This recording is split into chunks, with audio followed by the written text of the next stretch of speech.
Nabi Isa adalah salah satu nabi dan rasul Allah yang diutus kepada Bani Israel di Palestina. Ia memiliki banyak mukjizat dan keistimewaan, di antaranya adalah lahir tanpa ayah, menghidupkan orang mati, menyembuhkan orang buta, dan berbicara sejak bayi. Ia juga disebut Al-Masih, Ruhullah dan Kalimatullah. Kisah Nabi Isa dimulai dari kelahirannya yang ajaib hingga pengangkatannya ke langit oleh Allah. Nabi Isa lahir dari rahim Maryam, seorang wanita suci yang merupakan anak perempuan dari Imran, seorang lelaki pilihan Allah dari keturunan Bani Israel. Maryam diasuh oleh Nabi Zakaria, yang juga merupakan pamannya. Maryam sering beribadah di tempat suci dan mendapat rezeki dari Allah secara langsung. Suatu hari, Maryam dikunjungi oleh malaikat Jibril yang menyampaikan kabar gembira bahwa ia akan melahirkan seorang putra yang bernama Isa. Maryam merasa heran karena ia belum pernah bersentuhan dengan laki-laki. Malaikat Jibril menjelaskan bahwa ini adalah kehendak Allah yang menciptakan segala sesuatu dengan kalimat kun, jadilah. Maryam pun menerima kabar tersebut dengan pasrah dan berlindung kepada Allah dari setan. Ia kemudian pergi ke tempat yang jauh untuk menyembunyikan kehamilannya. Ketika tiba saatnya melahirkan, ia merasakan sakit yang hebat dan bersandar pada pohon kurma. Allah memberinya kemudahan dengan menurunkan buah kurma dan air sungai untuk dimakan dan diminum. Maryam melahirkan Nabi Isa di Baitulloham, Bethlehem, sebuah kota yang terletak sekitar 9,5 km di selatan Yerusalem. Tempat kelahiran Nabi Isa ini berarti tempat lahir. Ketika Nabi Isa lahir, Bani Israel sedang dijajah oleh bangsa Romawi. Nabi Isa memiliki banyak mukjizat yang diberikan oleh Allah sebagai bukti kebenaran risalahnya. Di antara mukjizat-mukjizat tersebut adalah: pertama, berbicara sejak bayi. Ketika Maryam membawa Nabi Isa kembali ke kaumnya, mereka menuduhnya telah berbuat zina. Maryam tidak menjawab tuduhan tersebut, tetapi menunjuk kepada bayinya. Mereka merasa heran bagaimana bayi bisa berbicara. Lalu Nabi Isa berkata, "Sesungguhnya aku adalah hamba Allah. Dia memberiku Alkitab, Injil, dan dia menjadikanku seorang nabi." Kedua, menghidupkan orang mati. Salah satu mukjizat Nabi Isa yang paling menakjubkan adalah menghidupkan orang mati dengan izin Allah. Ia pernah menghidupkan seorang bernama Lazarus, yang sudah meninggal selama 4 hari. Ia juga menghidupkan seekor burung tanah yang dibuatnya dari tanah liat dengan meniupnya.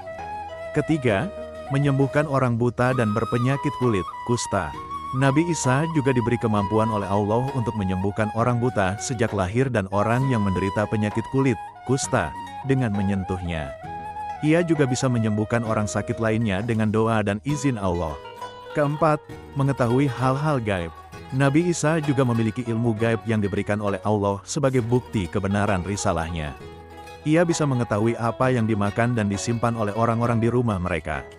Ia juga bisa mengetahui apa yang akan terjadi pada hari kiamat. Nabi Isa diangkat menjadi nabi dan rasul Allah pada usia 30 tahun, sebuah usia yang matang dan penuh kebijaksanaan. Sebagai utusan Allah, Nabi Isa diberi tugas mulia untuk menyampaikan risalah kepada kaumnya, yaitu Bani Israel, yang saat itu tinggal di wilayah Palestina. Risalah yang dibawanya tidak hanya membenarkan kitab Taurat yang diturunkan kepada Nabi Musa sebelumnya, tetapi juga membawa kitab baru yang disebut Injil. Kitab Injil merupakan petunjuk hidup dan sumber cahaya bagi orang-orang yang beriman dan bertakwa kepada Allah.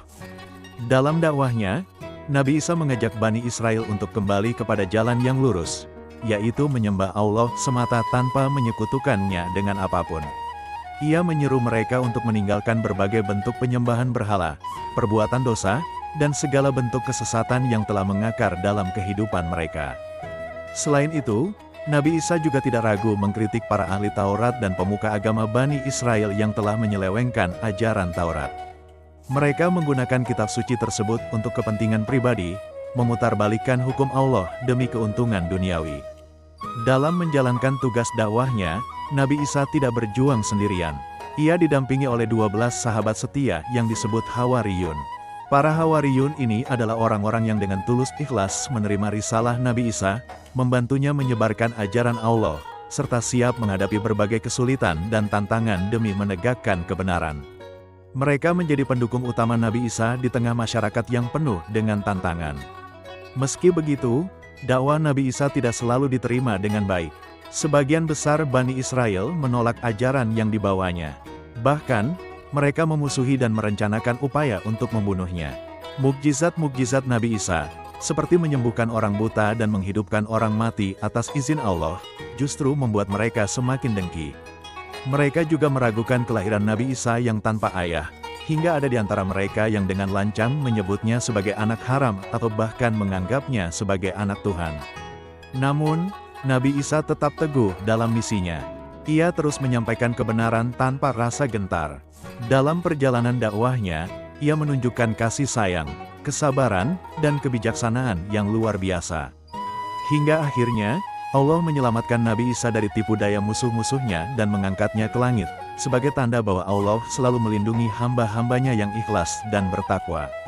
Kisah Nabi Isa menjadi pelajaran berharga bagi umat manusia tentang perjuangan menegakkan kebenaran di tengah berbagai tantangan dan penolakan.